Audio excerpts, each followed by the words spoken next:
Ayo para sedulurku kabeh ajak lalen di subscribe Mas Bro Tuba, share, like, and comment.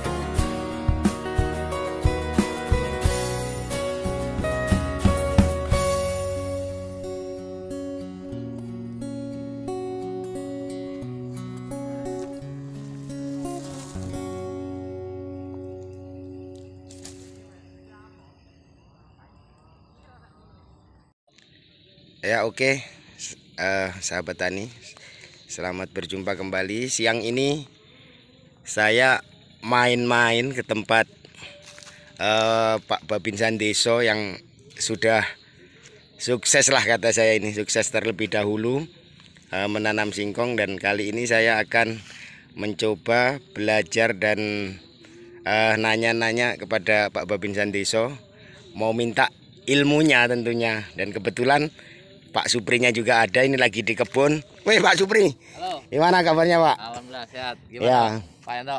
Ini Pak, saya ini kan baru nanam singkong Pak, jadi mau minta ilmunya lah, mau minta ilmunya sama Pak Supri gitu Pak. Bisa nanam seperti itu, seperti ini nih Pak. Pemupukannya dan cara perawatannya seperti apa Pak yang Bapak lakukan selama ini Pak? Ya baik, sahabat tani semuanya, di sini kebetulan saya lagi ngontrol di kebun. Jadi ini adalah tanaman yang jarak tanam bisa dilihat. Ini jarak tanamnya 140. Nah, ini jarak ini 140 kali 80. Kenapa ini saya tanam menggunakan jarak tanam 140 kali 80? Karena ini di bulan Desember cuaca musim penghujan. Jadi ketika musim penghujan kita harus memberikan ruang untuk matahari dapat menyinari tanaman yang kita tanam. Jadi kalau kita nanam terlalu rapat, nanti ketika subur maka oksigen itu tidak akan masuk ke dalam tanah atau mungkin pori-pori tanah yang ada dalam tanaman kita. Jadi ini sengaja di bulan Desember ini menghadapi musim penghujan. Kemarin saya tanam di tanggal 8 November. Sekarang tanggal 18 Desember. Jadi usia tanam ini usianya baru 1 bulan 10 hari. 1 bulan 10 hari seperti ini karena saya buat ruang ini karena ini di bulan Desember, makanya kita jarak tanamnya 140 kali 80. Nah, terus ini Pak, karena ini sampean jarang, terus nanti diwiwil nggak Pak ini yang Oh, banyak? bahasa wiwil kan sing ngerti ora iki.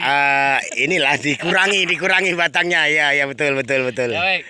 Jadi untuk sahabat tani ya, ketika kita menanam jarak tanam 140 atau 150 meter setengah kali 1 meter, kita tidak perlu mengurangi batang atau bahasanya diwiwil ya Mas ya. Iya. Karena apa?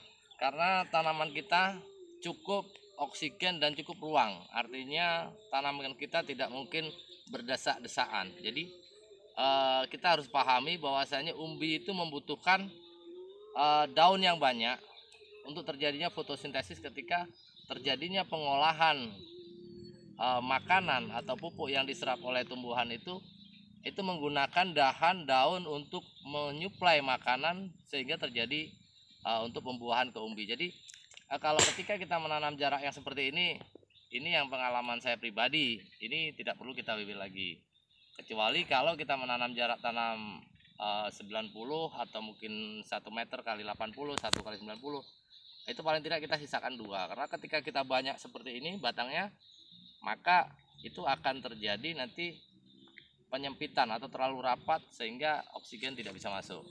Jadi untuk pengurangan batang itu kita lihat jarak tanamnya Pak Supri. Betul. Jadi tidak harus kita, wah ini sisakan 1 bagus enggak Pak, sisakan 2 bagus enggak Pak. kalau kita pelihara semua bagus Mbak? Enggak Pak, itu pertanyaan-pertanyaan itu sering ada di komen-komen komentar YouTube saya juga. Jadi yang harus kita pahami, mau batang satu itu bagus ketika orang nanam kebanyakan 70 kali 60. Jadi mungkin cukup satu batang aja, karena ketika 2 atau lebih itu tidak akan bagus. Kalau 2 batang itu mungkin jarak tanam 1 meter, itu 2 batang. Tapi kalau jarak tanam 1,5 meter, ya itu kalau pengalaman, sekali lagi pengalaman pribadi saya, itu kita biarkan saja, karena banyaknya daun, banyak yang dimasak, nanti juga dia akan lari ke buah. Oke, jadi kalau untuk pemupukan yang selanjutnya ini kan baru dipupuk pertama Pak ya. Betul. Kalau untuk pemupukan kedua seperti yang sudah biasa saya tanyakan sama Pak Supri mungkin ya. Jadi nanti ketika umur 4 bulan ya Pak ya. Yaitu usia 4 bulan itu sebetulnya usia yang jangka waktu jangan lebih dari 4 bulan. Tapi pada dasarnya kita menanam singkong itu seperti kita memelihara hewan atau apapun yang kita pelihara.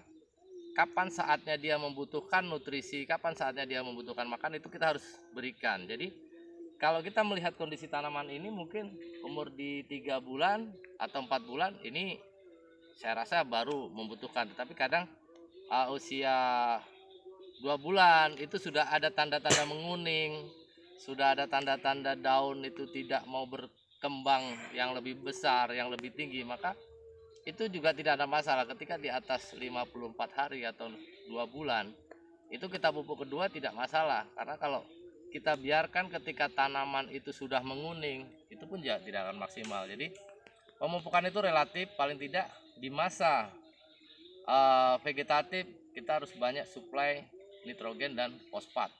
Tapi ketika di atas 70 hari atau di atas 60 hari itu sudah mengalami masa yaitu fase generatif. Nah itu kita harus suplai banyakkan unsur kalium yang lebih kita tingkatkan. Oke Pak Supri, terima kasih atas berbagi pengalamannya, dan saya sangat betah benar ini Pak Supri tinggal di ini melihat tanaman singkong Pak Supri, dan terima kasih Pak Supri. Selamat berjumpa di lain waktu. Kalau mau dilihat-lihat. Ya, oke, saya mau ngecek dulu Pak Supri. Ya, jadi itu tadi ya sahabat tani, perbincangan saya dengan Pak Supri, Babinsa Deso, yang memang sudah saya anggap sukses terlebih dahulu di bidang menanam singkong di tulang bawang ini di unit 2, dan sudah menjadi banyak percontohan sahabat-sahabat tani yang lain mungkin ya, yang mungkin Anda yang pernah berkunjung ke tempat Pak Supri dan minta ilmunya Pak Supri, dan bagi Anda yang belum mungkin silahkan saja datang di unit 2, ketemu langsung dengan Pak Supri dan berbincang-bincang dan meminta ilmunya tentunya, supaya kita semua para petani singkong khususnya di tulang bawang ini sama-sama sukses. Oke, terima kasih sahabat tani, salam sukses selalu buat kita semua, salam satu Bonggol.